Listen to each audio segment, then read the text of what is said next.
Secretariat ഉപരോധവുമായി സമരം ശക്തമാക്കുകയാണ് ASHA workers. സമരത്തിന്റെ അടുത്ത ഘട്ടവും ഇന്ന് പ്രഖ്യാപിക്കും. ഇന്ന് സെക്രട്ടേറിയറ്റിന് മുന്നിൽ വലിയ രീതിയിലുള്ള പ്രതിഷേധമാണ് നമ്മൾ കണ്ടത്. ആശാ വർക്കേഴ്സിന് പിന്തുണയുമായി വിവിധ മേഖലയിലുള്ളവർ ഇന്ന് സമരവേദിയിലെത്തിയിരുന്നു. ആദ്യം ചില പ്രതികരണങ്ങളിലേക്ക്. ഇത് കുറേ ആളുകൾ കൂടി അതിൻ്റെ അകത്ത് ഈ സമരം വിജയിക്കാൻ പാടില്ല എന്നൊരു വാശിയോടുകൂടി ഇറങ്ങിയിരിക്കുകയാണ്. ഇപ്പൊ പോലീസും ആ രീതിയിലായിരുന്നു. അല്ല, അതങ്ങനെ ചെയ്യാൻ പാടില്ലല്ലോ. സമരങ്ങളെ അടിച്ചമർത്തി സ്ത്രീകൾ, ഈ പാവപ്പെട്ട സ്ത്രീകൾ ഇവിടെ വന്ന് സമരം ചെയ്യുമ്പോൾ അവരോടാണോ സർക്കാരിന്റെ യുദ്ധപ്രഖ്യാപനം? ഈ സമരം പൊളിക്കാൻ ട്രെയിനിങ് വെച്ചിരിക്കുകയാണ് ആശാ വർക്കർമാർ. ഇത്രയും കാലം ഇല്ലാത്ത ട്രെയിനിങ് ഇന്ന് വെച്ചിരിക്കുകയാണ്.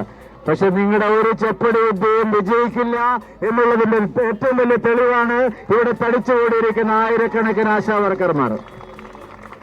ഡൽഹി പോയിട്ട് BJPയുടെ മന്ത്രിമാരെ എല്ലാം സൂചിപ്പിക്കുകയും തിരുവനന്തപുരത്ത് വന്ന് കേന്ദ്രവിരുദ്ധ പ്രസ്താവന ഇറക്കുകയും ചെയ്യുന്ന ആളാണ് മുഖ്യമന്ത്രി പിണറായി വിജയൻ.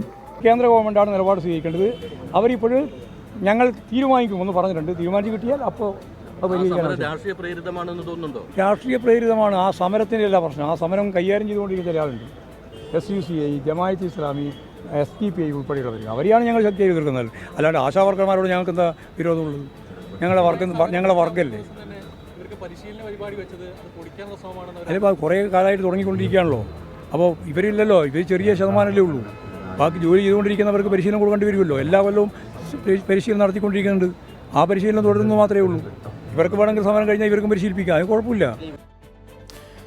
ആശാ വർക്കേഴ്സിനെ സ്ഥിരം തൊഴിലാളികളായി സംസ്ഥാനത്ത് പ്രഖ്യാപിക്കാനാവില്ല എന്ന് ആരോഗ്യമന്ത്രി വീണ ജോർജ് നിയമസഭയിൽ വ്യക്തമാക്കി. നിയമസഭയിലെ ചോദ്യത്തിനാണ് ആരോഗ്യമന്ത്രിയുടെ രേഖാമൂലമുള്ള മറുപടിയും ഉണ്ടായത്.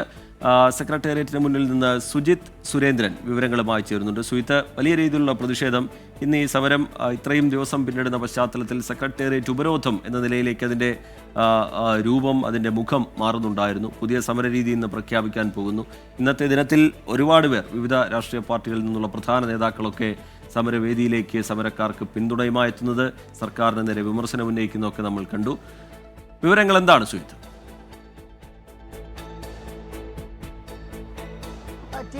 സമരമുഖം മാറിയതോടുകൂടി കൂടുതൽ രൂക്ഷമായിരിക്കുന്നു. തലസ്ഥാന നഗരിയിൽ സെക്രട്ടേറിയറ്റിന് മുൻവശത്ത് റോഡ് ഉപരോധിച്ചുകൊണ്ടുള്ള സമരത്തിലേക്ക് എത്താൻ ആശമാർ നിർബന്ധിതരായിരിക്കുന്നു. അവർ ഇപ്പോഴും രാവിലെ ഏതാണ്ട് ഒരു 3-3.5-4 മണിക്കൂറിലേറെയായി നടത്തുന്ന സമരം, അത് റോഡ് ഉപരോധിച്ചുകൊണ്ടുള്ള സമരം അത് മുന്നോട്ട് പോവുകയാണ്. അത് കൂടുതൽ ശക്തമായിക്കൊണ്ടിരിക്കുകയാണ്. പല മേഖലകളിൽ നിന്നുള്ള ആശമാർ ഇവിടേക്ക് എത്തിക്കൊണ്ടിരിക്കുന്നു. ഇന്ന് ഈ ആശമാർക്ക് ഇന്ന് ഉപരോധ സമരം ഇവർ നേരത്തെ തീരുമാനിച്ചിരുന്ന അതേ ദിവസം തന്നെ ഇവർക്കായി ഒരു പരിശീലന ക്ലാസ് നടത്താൻ ദേശീയ ആരോഗ്യ മിഷൻ തീരുമാനിക്കുകയായിരുന്നു. എന്നാൽ അതിൽ പങ്കെടുക്കാതെ തന്നെ ആ പരിപാടി ബഹിഷ്കരിച്ചുകൊണ്ട് ഭൂരിപക്ഷം ആശമാരും തലസ്ഥാനത്തെ ഈ സെക്രട്ടേറിയറ്റ് ഉപരോധത്തിലേക്ക് എത്തിച്ചേരുകയായിരുന്നു.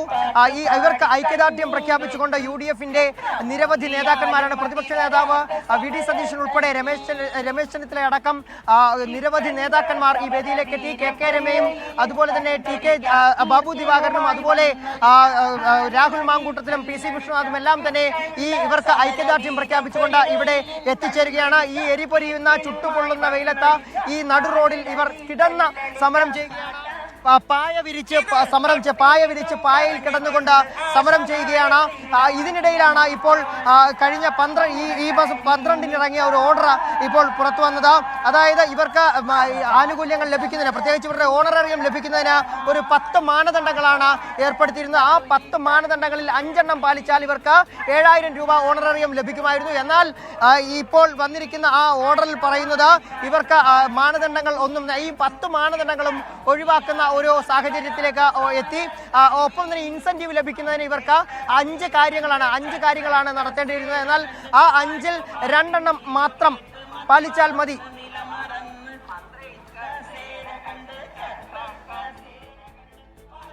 ശരി, സെക്രട്ടേറിയറ്റിന് മുന്നിൽ നിന്ന് സുജിത് സുരേന്ദ്രൻ വിശദാംശങ്ങൾ പങ്കുവയ്ക്കുകയായിരുന്നു. സെക്രട്ടേറിയറ്റ് ഉപരോധത്തിലേക്ക് കടന്നിരിക്കുകയാണ് സമരം ചെയ്യുന്ന ആശാ വർക്കേഴ്സ്. അവിടെ നടുറോഡിൽ ഇരുന്നും കിടന്നുമൊക്കെയുള്ള പ്രതിഷേധം സമരക്കാരുടെ ഭാഗത്തു നിന്നുണ്ടാവുന്നു. ആവശ്യങ്ങൾ അംഗീകരിക്കാതെ യാതൊരു തരത്തിലും പിൻവാങ്ങില്ല എന്ന നിലപാട് ഉറച്ച് ആവർത്തിച്ച് പ്രഖ്യാപിക്കുന്നുണ്ട് സമരക്കാർ. സമരത്തിന് പിന്തുണയുമായി വിവിധ നേതാക്കൾ സമരപ്പന്തലിൽ എത്തുന്നതും നമ്മൾ കണ്ടു.